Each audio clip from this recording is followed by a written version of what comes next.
partie du TD Web de révision. Alors, un autre type de concept de base qui revient encore et encore dans plusieurs types de problèmes, c'est les centres de gravité et les moments d'inertie. Alors, j'ai quelques exemples ici, juste pour vous montrer des façons simples de trouver ces types de moments d'inertie.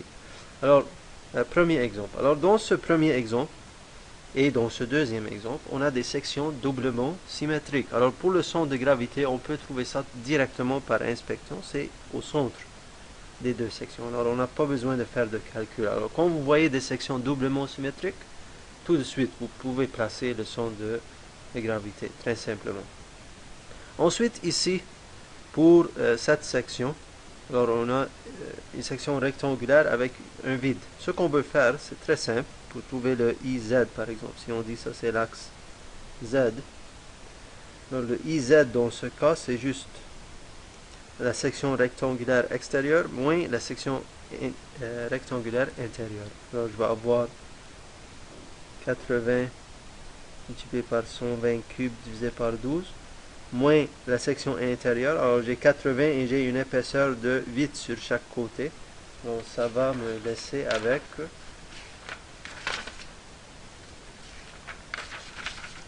ça va me laisser avec 64. Et même chose ici, j'ai 120 moins 8 moins 8. Alors je vais avoir 64 cubes divisé par 12. Ok, alors ça c'est une façon simple de trouver ça. Une autre type de section qui revient beaucoup, c'est les sections I. Et j'avais montré deux méthodes pour trouver le moment d'inertie pour ce type de section. Okay, le moment d'inertie par rapport à l'axe Z. Alors vous pouvez faire ça en séparant ça par en trois éléments comme ça et en faisant un tableau et en trouvant la réponse. Mais de façon plus simple, et ça s'applique pour ces sections en I, c'est de faire ça. Vous allez commencer par prendre un rectangle comme ça sur la section extérieure. Ok, c'est quoi pourquoi je fais ça? Alors on se souvient que le I, c'est la somme de I plus AI D carré. Alors ce que j'essaye de faire, c'est de faire en sorte que le D ici est égal à 0. Alors je dois choisir faire un choix judicieux des éléments pour faire en sorte que c'est un calcul très simple. Alors si je commence avec cette section extérieure, alors je vais avoir, sans faire de tableau, je vais avoir 300 multiplié par 240 cubes divisé par 12. Ça c'est la première chose. Ensuite, ce que je vais faire, je vais enlever cette section. Encore une fois, pour cette section, le D va être égal à 0. Donc, encore une fois, je n'ai pas besoin de faire le tableau. Alors, je vais enlever ça. Alors, ça, c'est juste 300 multiplié par 200 cubes divisé par 12. Et finalement,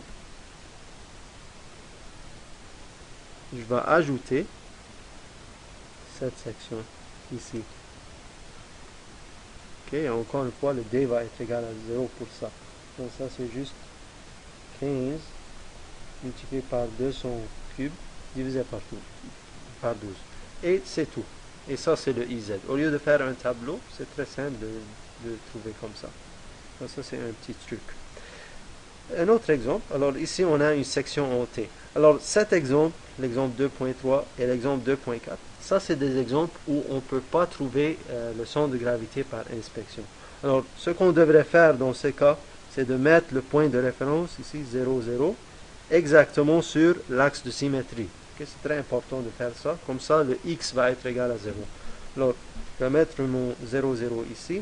Et si vous faites le calcul pour le Y bar, c'est juste somme de A Y bar I divisé par somme des R. Et vous pouvez séparer ça en deux éléments. Donc, élément 1 et élément 2. Vous pouvez voir les notes. On a fait cet exemple. Et vous allez trouver c'est égal à 8.55 inches. Alors ça c'est ce qu'on vient de trouver. 8.55 inches. Ensuite pour le IZ, alors, ça c'est l'axe Z.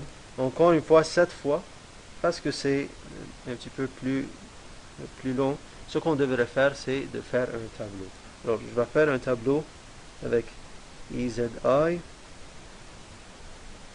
l'air de chaque élément, le D de chaque élément, ensuite IZI plus AIDI carré. Alors, je vais avoir ces colonnes dans ce tableau. Et ici, j'ai deux éléments. Alors, si je commence avec le premier élément,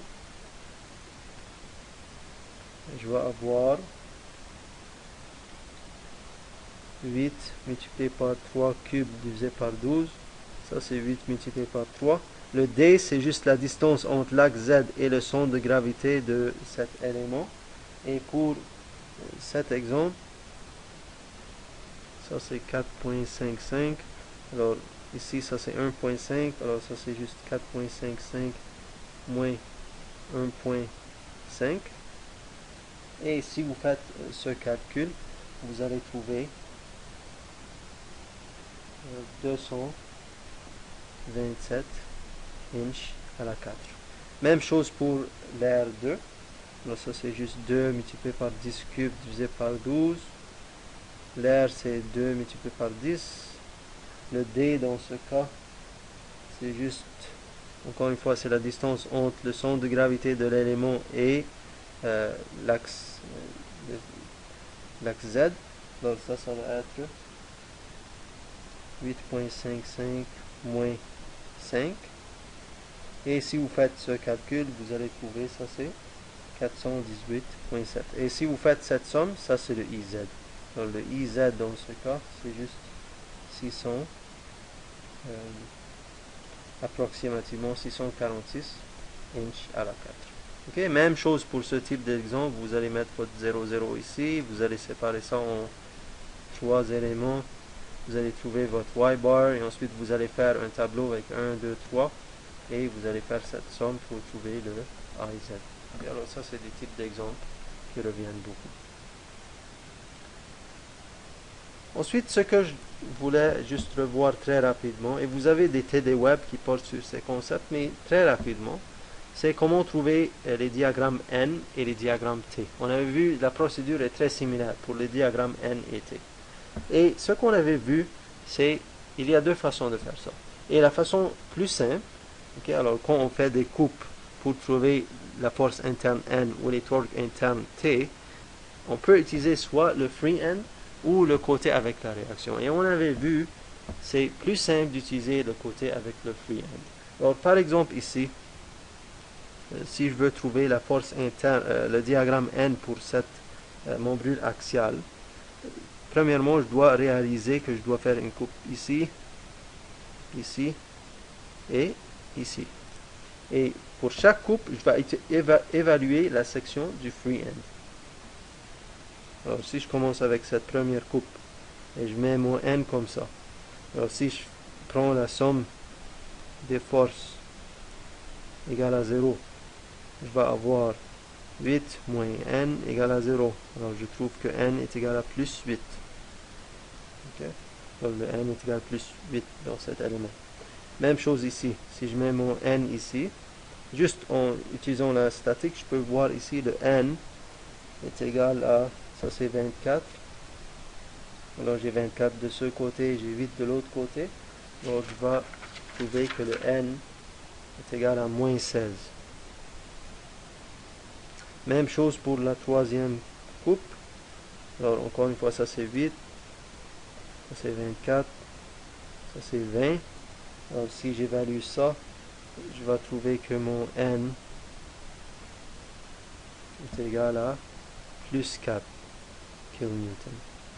Okay, et maintenant je peux dessiner mon diagramme N. Alors,